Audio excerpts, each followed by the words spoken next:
Hi and welcome. You are listening to Listen and Relax. Sit back and enjoy these online dating stories. If you want us to continue making these videos, please let us know in the comments what you think about the stories and if we should continue. Please like, comment, subscribe, and hit that notification bell to stay updated when we post new exciting stories. This one is very personal because these are moments I've lived through myself. Thank you in advance for listening. The dolphin trainer who wasn't. It all started one night out. I was at a club in the student city where I lived, a place full of nightlife and opportunities to meet interesting people. That's when I spotted him, a handsome guy, standing out in the crowd. Our eyes met, and you know how it goes. That electric, unspoken moment when you both know something's there. He walked over, and we started talking. The usual questions came up. What's your name? What do you do for a living? But when he answered the second question, my curiosity was instantly piqued. I'm a dolphin trainer, he said almost proudly. A dolphin trainer? That was original. How many people could say they train dolphins? I had to know more. So, where do you do that? Is it fun? Do you do shows with them? I asked, intrigued. But then things got a bit weird. He hesitated. The excitement in his eyes faded for a moment. And suddenly, he wasn't so sure of his own story anymore. He started stumbling over his words, as if the whole dolphin trainer thing was just a little too rehearsed. It turned out that wasn't his job at all. He admitted that he had made it up. Apparently, he had heard in a podcast that women love hearing about men who train dolphins, and that it was a guaranteed way to spark interest. Well, it worked on me. His real job, a military man. Still, he wasn't the least bit boring, and the night continued. We had a few more drinks, the conversation flowed, and at some point we kissed. But here's where things started to feel off. The whole night, he danced just as much with his male friends as he did with me. It was a little odd, but he was so attractive, so I tried to ignore it. I brushed it off, a red flag, but nothing I couldn't overlook. Later, we exchanged numbers and soon we made plans to meet again. Since he'd driven all the way from abroad, he needed a place to stay. It would have been too far to drive back. So, he came to my place. Dinner was great. He paid like the gentleman I had gotten to know in the club. Afterward, we went back to mine, put on a movie, and had a glass of wine. We talked more, and once again, the conversation turned to his military life. And that's when things took a darker turn. He told me about the mischief his unit got up to during deployments, like how when they slept in tents, they sometimes huddled close together, spooning to keep warm. And then there were the strange details, how sometimes one of the guys would get aroused by it, how they'd play truth or dare, and one of his cadet friends had kissed him during a mission. He shared all of this with the enthusiasm of a lovesick teenager. Keep in mind, we were in our mid-20s. His stories, told with such a juvenile sense of pride, made me increasingly uncomfortable. Was he really interested in me? Or was he just here because I was the girl of the night, while he secretly preferred his military friends? Still, I gave him the benefit of the doubt, not sure why. So I let him stay the night. We kissed again, and well, things escalated, but not in the way I had expected for that first passionate night. It wasn't the kind of intimacy I thought I would share with him. And after that weekend together, I never saw him again. He sent a couple of texts, but I was slowly realizing the truth. He wasn't into women, not at all. He was definitely into men. And I was just part of his experiment. One of those misadventures he'd play out for the sake of his ego. 7 years have passed since that night. I don't know where he is now, or what he's up to, but I really do hope he's found happiness. And honestly, I hope he stopped misleading women along the way. The love letter on the bus. When I was a teenager, around 17 years old, I was just starting to explore the world of parties in my hometown. It was a small place, but we had these iconic disco bars that were always packed with energy. They're all gone now, long replaced by trendy coffee shops and apartments. But back then, the place to be on a Friday night was a club called the Cuddle Party. Yeah, sounds cheesy, right? But it was a big deal. Everyone went. At the time, you could legally drink and go out at 16. So I was all in. It felt like the world was opening up to me. I went with my best friend, and we were ready to dance the night away. We sipped on Bacardi Breezers and Smirnoff Ice because that was the cool thing back then.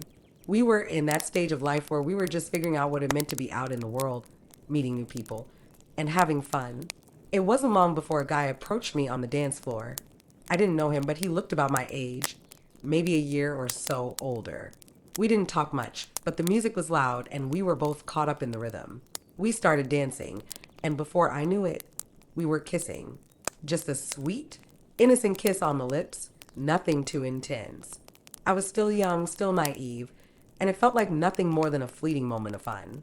The night ended, and I went home with my best friend, still giddy about the kiss, but not thinking much about the guy. We hadn't exchanged numbers, and at that point, I didn't even have a phone. It wasn't anything serious, just a memory of a fun night out. Then came Monday. I was on the bus to school, still buzzing from the weekend, and I couldn't stop talking about the cuddle party to my best friend. I was telling her about the kiss, about the guy I danced with. That's when I saw him. I looked up, and there he was, sitting on the bus. I couldn't believe it.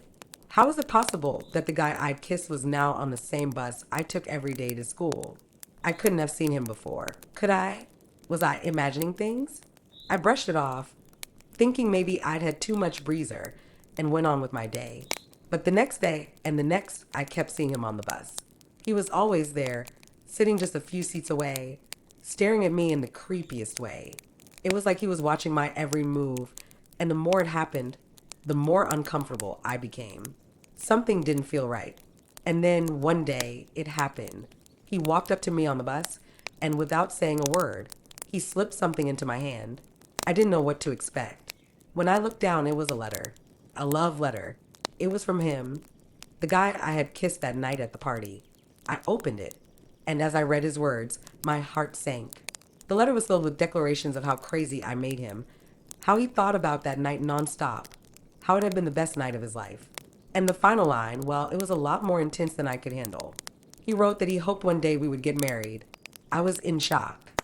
How could this be happening? Had he been following me around? Had he purposely taken the same bus every day just to see me? Did he know where I lived? I had so many questions and no answers. My mind was spinning and fear started creeping in. Every morning, every evening, I dreaded taking the bus, knowing he'd be there, staring at me with that unnerving look in his eyes. It didn't stop there. The next few days were worse. He'd keep staring at me, and it felt like he was watching my every move. I couldn't shake the feeling that he was somehow tracking me.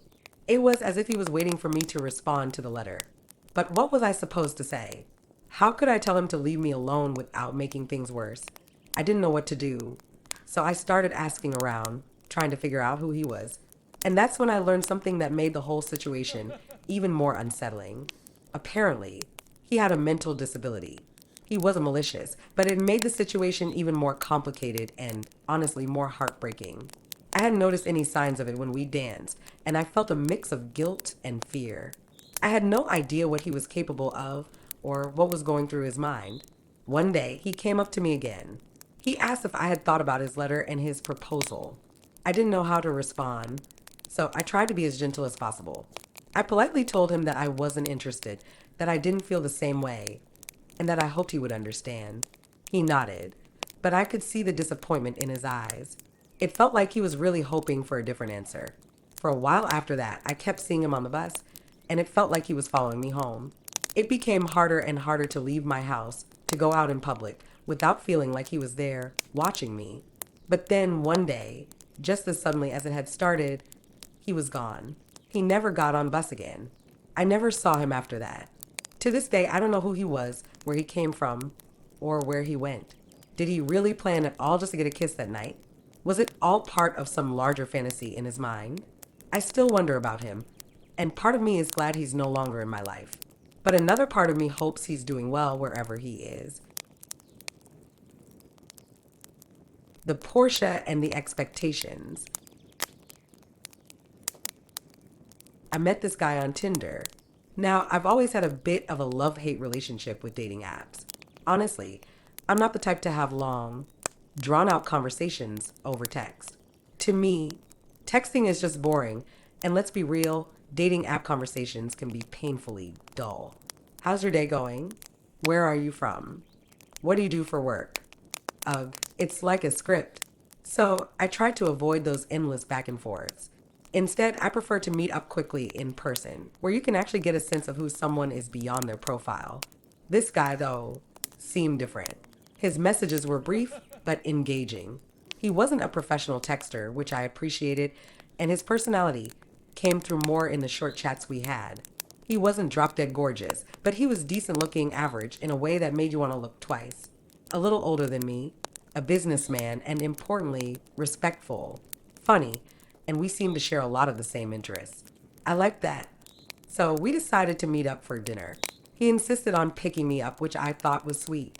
I wasn't exactly expecting a limo, but when I walked outside, my jaw almost hit the pavement. There it was, a Porsche Panamera GTS, a car worth over $200,000. Now, I've never been the type to fall for flashy displays of wealth, but let's be honest, it was hard not to be a bit taken aback. I wasn't sure if he was trying to impress me or what, but it definitely worked. For a split second, I wondered if he was one of those guys who thought he could buy attention, but I pushed the thought aside. Maybe he was just really into cars. We drove to a brasserie, which was nice, though nothing extravagant. I didn't really care about where we ate, I just wanted to get to know him better. But soon after we sat down, things started to feel off. As we chatted, I noticed that he wasn't exactly what I had expected. He was shorter than he had described in his profile, and his sense of humor? Well, let's just say he wasn't the charming, witty guy I'd imagined. Instead of making me laugh, he started talking about what he expected from a woman. At first, I thought it was just casual talk, maybe some lighthearted banter. But no, he was serious. He went on about how he had specific requirements for his ideal woman, and most of them were about her looks. He told me that I should be willing to stop working. Not that he wanted me to, but he expected me to. I didn't know how to respond to that. Then came the real kicker. He was disappointed I hadn't worn lipstick on the date, just like in my Tinder photos. He needed me to look a certain way, apparently. And that wasn't all. He said gel nails were a must for him, that I should make sure I was always put together. And then he told me I should change things about myself to fit his ideal. And here's where it got really weird. He said he wanted a woman who could stand by his side at events and exude the same class and luxury as his Porsche. I felt my stomach drop. Was this a joke? He was treating me like an accessory. Like I was just a reflection of his taste in cars. I was genuinely shocked, not just by his expectations, but by the fact that he was being so upfront about them. Almost as though he thought I'd be thrilled by the idea. He even told me that he was really into me, which I found bizarre. Apparently, he was only driving his Porsche to pick me up because he thought I was worth it. If I didn't think you were a good match, I wouldn't have come for you in this car, he said, as if the Porsche was the ultimate symbol of his interest. But then he added that at home, he had a Volkswagen one that was barely running. I don't want a woman who's only interested in my money, he said, as if that made it all better. Then came the bill. As the waiter placed it on the table, I braced myself, half expecting him to take care of it. But no. He looked at me and then at the check and casually said, "You can pay for your half." My jaw dropped. This wasn't just a lack of chivalry. It felt like a slap in the face after everything he'd said. I was stunned. Here he was, parading around in a luxury car, talking about the kind of woman he wanted, and yet he couldn't even offer to cover the bill? I paid my half, though I really didn't want to. I was furious, confused, and more than a little insulted. The whole night had been a train wreck. I had walked in expecting a normal date and walked out with the realization that this guy wasn't someone I wanted to know, let alone date. After that, I ghosted him. I figured after all the red flags and the way he treated me, he deserved nothing less. I didn't owe him an explanation, and frankly, I didn't want to deal with any more of his bizarre expectations. It was easily one of the worst dates I'd ever had, and to this day, I've never seen or heard from him again. But looking back, I'm grateful for the experience.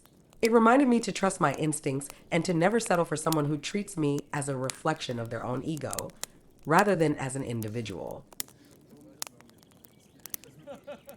The clingy guy and the gin-fueled night. It was one of those nights in my hometown, the kind of event where the whole town comes alive. There's this massive beach party every year. 10,000 people from all over gather for a night of dancing, music, and revelry. It's chaotic, it's loud, and it's unforgettable. I just ended things with a guy I'd been casually seeing. A situationship, if you will. It had run its course, and I wasn't in the mood for any more of that hookup dynamic. So I was ready for a fresh start, going out as a fully single woman, determined to have fun with my friends. I was feeling great that night. The weather was perfect, I was looking good, and everything was in my favor. To be honest, I had maybe a little too much gin, but it's not the gin I regret. After that night, I couldn't stand the taste of it anymore. I think it has more to do with the events of that evening than the drink itself, to be honest. Somewhere in the middle of the night, after a few too many drinks, I ended up talking to a guy. He started off by telling me that he had lost his father earlier that year and how hard life had been for him since then. I felt for him. It sounded heartbreaking, but at the same time, he also seemed a bit desperate. I tried to be compassionate, but something about him fell off. Still, my friends knew him, which gave me some sense of reassurance, and I figured, why not? He seems harmless enough. We danced, we kissed, and for a while, it felt like the night was going as expected. I didn't mind a bit of fun and flirtation, but I prefer to go my own way at parties. I like dancing by myself, letting the music take me where it wants. So I wandered off, hoping for some space, but he started following me. Not just walking behind me, he was shadowing me. He kept touching me, trying to kiss me again, acting like an overenthusiastic puppy. To be honest, I was drunk and I was getting irritated. I had already told him to back off, but he just wouldn't take the hint. I was blunt, telling him to leave me alone and to stop following me around. He didn't seem to care. In fact, he only seemed more determined to be close to me. When it was finally time to go home, my friend and I decided to walk to my dad's house, which was about a kilometer away from the beach party.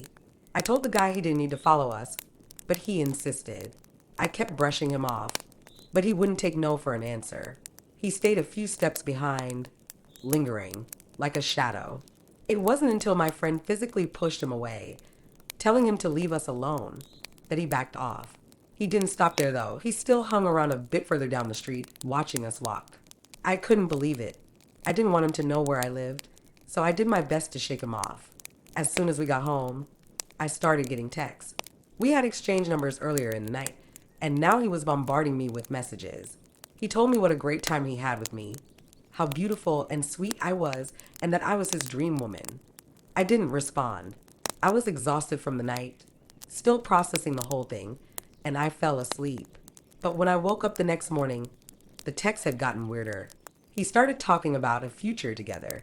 He said he could change his schedule as a bus driver to be around more if I had a 9 to 5 job. He even suggested we buy a house together in the city to raise a family. I was speechless. We had kissed once. I didn't even know this guy's last name, and he was already planning our life together. I couldn't wrap my head around it. I tried to be kind but firm, telling him that I wasn't looking for anything serious, and certainly not with him. But he didn't take the rejection well. The more I ignored him, the more persistent he became. The messages kept coming, sometimes sweet, sometimes demanding, but always insistent. A few days later, my situationship, the one I just broken things off with before going out that night, reached out. He wanted to talk, to explain something. And that's when he asked me if I wanted to be his girlfriend. Now, here I am, 11 years later, happily married to him. We have a beautiful son, and life has been great. Funny how it seemed like a casual fling can turn into something serious, right? But back to the other guy. Even though I had clearly told him I wasn't interested, he kept sending messages. It was clear he wasn't taking no for an answer. So when I eventually started my relationship with my now husband, I had to break the news to him. At that point, it didn't even feel like news anymore. I had already told him several times, but now it was serious. I was in a relationship. His response? He lost it. He started calling me names, texting me insults. He couldn't believe I'd choose someone else over him. He said that the way I kissed him told him everything he needed to know, as though that was enough to build a future. I decided not to respond to him anymore. His obsession was suffocating, and after a while, his texts just stopped coming. In the end, I found out from my friends that they had actually warned me that night, even before I'd had too much gin. They told me I should stay away from him. Apparently, since his father's passing, he had developed a pattern of clinging onto any woman who gave him the slightest bit of attention. If only I had listened to them. Looking back, I realized I chose the absolute wrong guy to distract myself from the one I was really in love with. I was caught up in the thrill of a night out, not realizing that the guy I was talking to was not who he seemed to be. And as for the guy I ended up with, well, he was worth the wait.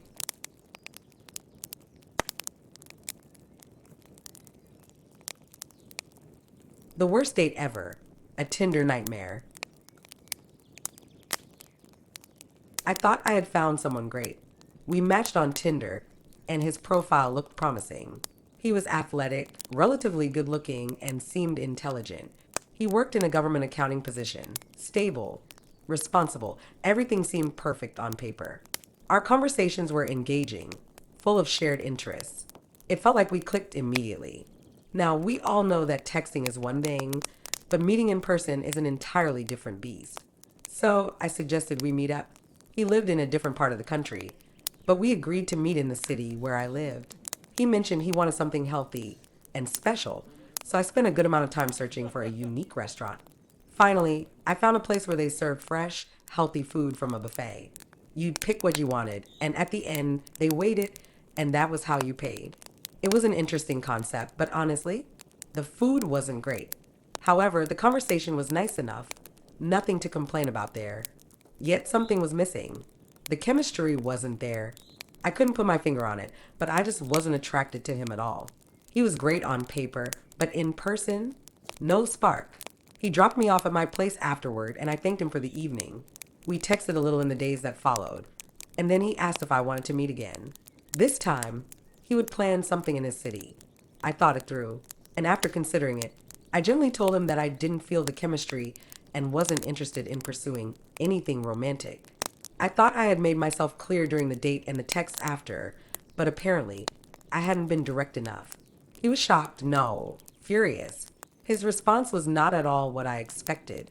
Instead of a simple, okay, I get it, or even thanks for being honest, he completely flipped out. He started sending me pictures of other women he had dated or matched with on Tinder. He said these women were much more attractive than me. He went on to tell me that I was lucky. He was even interested in me in the first place, and now he could go after women who were way hotter. I was stunned. It felt like I'd triggered something deep in his ego. Instead of handling rejection like a grown-up, he decided to throw a tantrum. I stayed calm and simply told him I wish him the best of luck with those other women. Then, I blocked him on WhatsApp. I thought that was the end of it. I went back to my routine, trying to put this weird date behind me. Life went on. Or so I thought. A few days later, when I returned home from work, I found an unexpected delivery note in my mailbox. It was from a local florist, telling me that they hadn't been able to deliver a bouquet to me and that I could pick it up at their shop. Confused, I thought, who would send me flowers? It wasn't my birthday. There wasn't any special occasion. Why would someone send me flowers? But, of course, curiosity got the better of me. The next day, I went to the florist to pick them up. When I walked in, there it was a massive bouquet of beautiful flowers. I asked the florist who had ordered them, but she shrugged. Sorry, I don't know. They just left the card. I looked at the card, and my stomach dropped. It read, "Give your cat a pet from me." My cat was my baby. I talked about her all the time, so anyone who knew me would know her name. But who would send me flowers with my cat's name on a card? The evening became even more unsettling when I received a text from the same guy, the one I had blocked on WhatsApp. He had managed to reach me through regular SMS. His message simply said, "Did you get my flowers?" My heart sank as I realized it was him. How did he even know my address? He had dropped me off at my place after the date, but there were over 50 apartments in my building. To send flowers, he would have needed not only my house number, but also my apartment number. It felt invasive and unsettling. I texted him back, saying I had received the flowers, but I also told him I was genuinely creeped out. I asked him how he knew my address. He tried to backtrack and explain that the flowers were an apology for his outburst a few days earlier. I wasn't entirely convinced, but I was young and a bit naive, so I accepted the gesture. I thought, maybe this is his way of trying to make amends. But then he started pushing again, asking for another chance, wanting me to visit him in his city, so he could prove that there was chemistry between us. The chemistry he was convinced was there, but I wasn't feeling. I agreed to go. I figured, why not? Maybe this time it will be different. So I made the trip to his city, and sure enough, he had planned something elaborate. He rented a small motorboat for the two of us. There was champagne, snacks. He had clearly put effort into it. I was touched by the gesture, but little did I know. The date was about to take another bizarre turn. As we sailed on the water, sipping champagne, he opened a box of cherries. He started eating them, and that's when I noticed it. He couldn't eat without making a mess. By cherry number two, his entire face and mouth were covered in bright red juice and fruit pulp. He didn't even seem to realize it. I tried to point it out to him, but instead of wiping his face, he just kept going.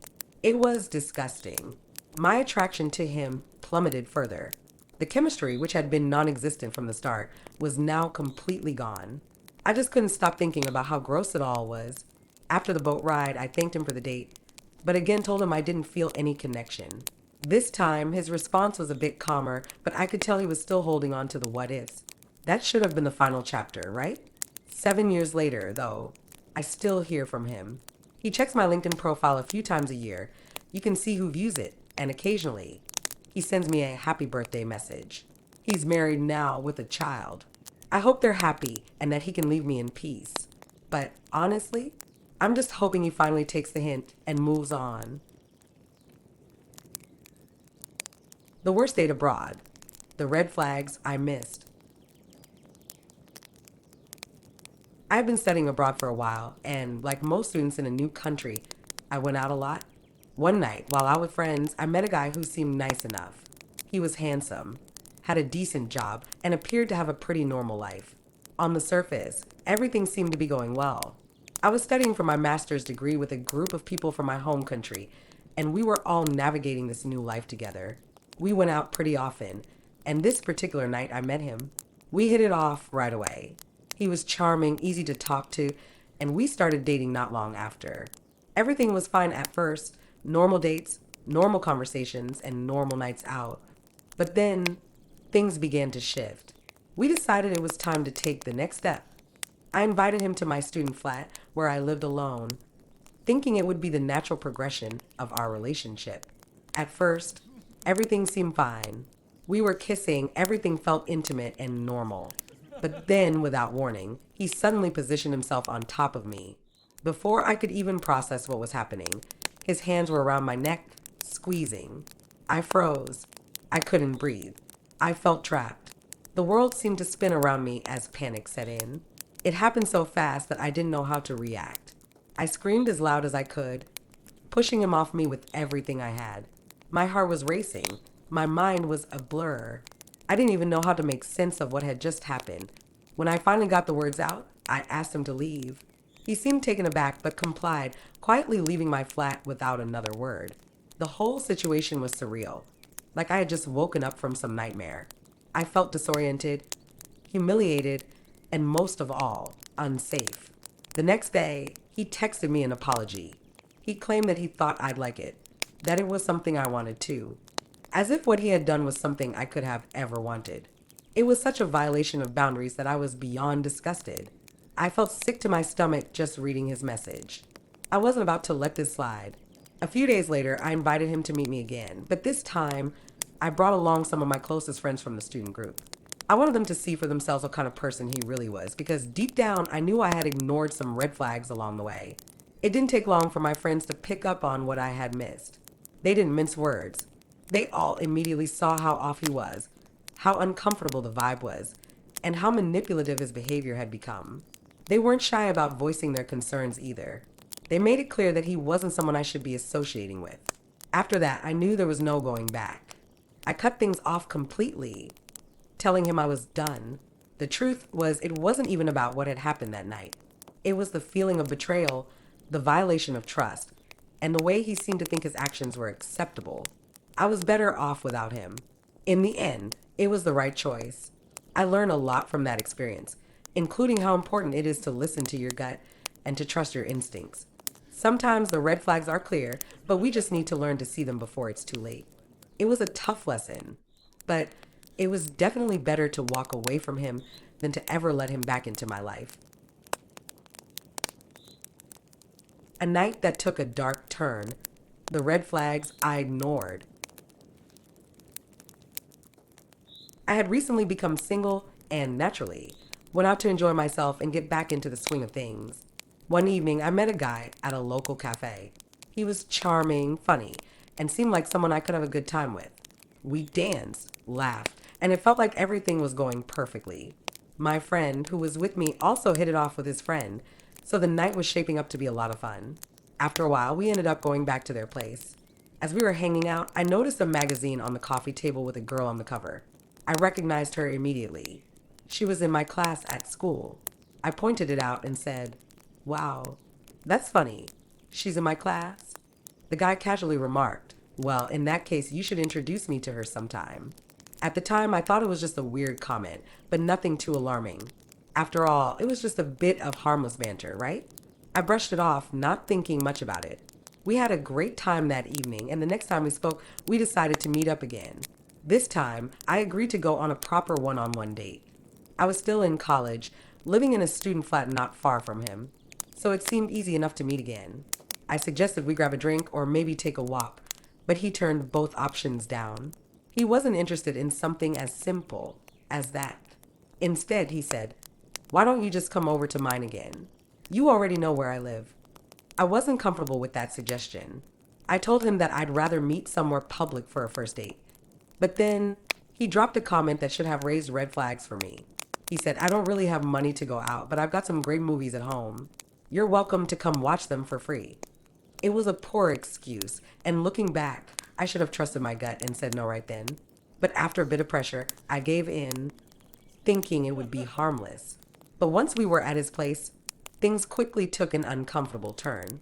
It became clear that he wasn't really interested in watching movies at all. He had other ideas. I felt increasingly uneasy, and when it became clear he wasn't respecting my boundaries, I made it known that I wasn't comfortable with what was happening. I said firmly that I wasn't going to go any further, but he didn't listen to me. In the end, I managed to leave. The whole experience left me shaken, and I couldn't help but blame myself. Why had I gone over there in the first place? Why hadn't I just stuck to my instincts and said no from the beginning? For a while, we didn't speak again. He never reached out, and I didn't feel like I needed to either. But I couldn't shake the feeling that something wasn't right, that I had missed some crucial warning signs. A while later, I reconnected with someone I had briefly dated before. We were trying to work through our past and rebuild something together. Things were going well until one day, I received a call from him. Furious. "Did you sleep with someone else while we were apart?" he demanded. I immediately knew what it was about. It turned out that the guy I had met that night wasn't just a random stranger. He was the cousin of my ex's best friend. She had casually asked him about who he had been with, and he mentioned me. I never thought it would come to this, but apparently for him it was like some kind of game, something he boasted about. I felt so betrayed. I never wanted this to come out, but my ex found out and, in his anger, confronted me. It wasn't even about what had happened. It was about the fact that he now saw me as someone who had betrayed him, even though we weren't together at the time. I didn't want to tell him about the full extent of the situation, but I knew I had to confront the guy who had made me feel uncomfortable and pressured. When I did, his response was chilling. He tried to brush it off, claiming, "I might have pushed you a little, but I never forced you." And just like that, he thought the whole thing was behind him. To him, it was just a minor misunderstanding. It was a moment I'll never forget. His inability to acknowledge the harm he had caused made me realize how dangerous and manipulative he really was. But in that moment, I also learned something important. I wasn't to blame for what happened. It wasn't my fault. I had done nothing wrong. I was just someone trying to enjoy a night out, and I had ignored the red flags. I walked away from the situation and from him, and I've never looked back. I've learned to trust my instincts more than ever. Looking back on that night, I see it as a lesson. Trusting yourself, setting boundaries, and knowing when to say no is everything. I could have avoided so much pain if I had simply listened to my gut from the beginning. It's important to speak out, to not let anyone diminish your worth or make you feel small. I will never let someone make me feel like I'm at fault again. Never again. A friendship that took a wrong turn. When I was in high school, I was close friends with a guy I had met through mutual friends. We often hung out together and had a great time. He was tall, solidly built, and had a funny, caring personality. We always enjoyed each other's company, and he was always ready to join in on whatever I wanted to do. One night, he invited me to a birthday party hosted by another friend of his. Her parents weren't home, so she had invited a few people over to hang out. I knew that the plan was to stay over at her place, but I didn't think much of it. I considered him a good friend, and I felt safe around him. The evening was going smoothly. We had fun, laughed, and enjoyed some drinks as you do at parties. But at some point, my friend pulled me aside and told me that he had feelings for me. I was surprised. I had never thought of him in that way. I explained to him that I only saw our relationship as friendship and didn't feel the same. I assured him that I hoped we could still stay friends, though. He said he understood, and we returned to the party. As the night went on, most people went to bed, and the birthday girl offered for us to sleep in her parents' bed because it was the most comfortable. I thought nothing of it and agreed. We went upstairs, turned off the lights, and I climbed into bed in my casual clothes. We were both lying down with our backs facing each other. But suddenly, things took an unexpected and uncomfortable turn. He moved closer to me, and I felt him reaching out. I froze. At that moment, I felt trapped. I wasn't sure what to do, so I said no and asked him to respect my space. I told him I wasn't comfortable with what was happening, but he didn't seem to understand or respect my boundaries. I felt confused and really uncomfortable, and after a moment of feeling stuck, I managed to push him away. He seemed startled by my reaction and left the room shortly afterward. I was shaken, and I couldn't understand why my friend had misinterpreted our friendship this way. He was gone for a while, and I stayed in the room, processing what had just happened. When he returned, I didn't say anything. I couldn't sleep the rest of the night, feeling emotionally drained and upset. The next morning, I was relieved to leave. I didn't say goodbye to anyone. I just left as quickly as I could. After that night, I didn't have any further contact with him. I decided to block him on all platforms, and I thought I was done with the whole situation. A year later, I ran into him at a party. He seemed to have been in a relationship since our last meeting, but that was apparently over. He approached me, and in a strange way, he said, "I'm glad I'm not with my girlfriend anymore. I couldn't stop thinking about you the whole time." I didn't know what to say, and I didn't feel like engaging with him. It was the last time I saw him, and I haven't had to deal with him since. It still bothers me that some of my friends still keep in touch with him. It's a reminder of how someone I considered a good friend could act in a way that hurt me so deeply. But I've learned to move on, and even though it still stings, I know I did the right thing by ending that friendship. Catfished. The Tinder date that turned into a nightmare. It was supposed to be a simple Tinder date. A man in his early 30s, athletic, charming, and good looking. We had been chatting for a while, and everything seemed perfect. But little did I know, this would turn into one of the most bizarre and uncomfortable experiences of my life. The day of our date, I was already feeling off. I had horrible tooth pain, but I didn't want to cancel. After all, it had been a while since I'd met someone I clicked with, and I thought maybe he would be as great in person as he was online. We agreed to meet at a large square above an underground parking garage. I arrived on time, but there was no sign of him. I stood there, scanning the crowd, but no one looked like the handsome guy from his pictures. 10 minutes passed, and I thought, okay, maybe he's running late. I called him. "Hey, are you here?" I asked. Immediately, I saw a man on the far end of the square lift his phone to his ear. It was him. My heart dropped. The guy who had promised me he was 31 was clearly not. He was probably closer to 51. His face was older, the hair thinner, the smile, well, not quite the same. He walked up, trying to act as if everything was normal, gave me an awkward kiss on the cheek, and smiled. I froze. This was so awkward that I honestly didn't know how to react. He was nothing like the man in the pictures, but I didn't want to be rude. I decided to keep it together, thinking, hey, let's make the best of it. I tried to ignore the fact that I might as well have been on a date with my dad. We went for Chinese food. My tooth pain was getting worse, but I barely touched my food. It was hard to focus on anything when I could barely hear him over his thick accent. I kept saying, "Sorry, could you repeat that?" He wasn't the best company either. His conversation was mostly about how he managed an apartment building that belonged to his parents, but he seemed embarrassed by it, as if living with them was a huge shame. When I asked him a simple question about his plans, he snapped. "Why are you judging me?" he said, as if I had insulted him.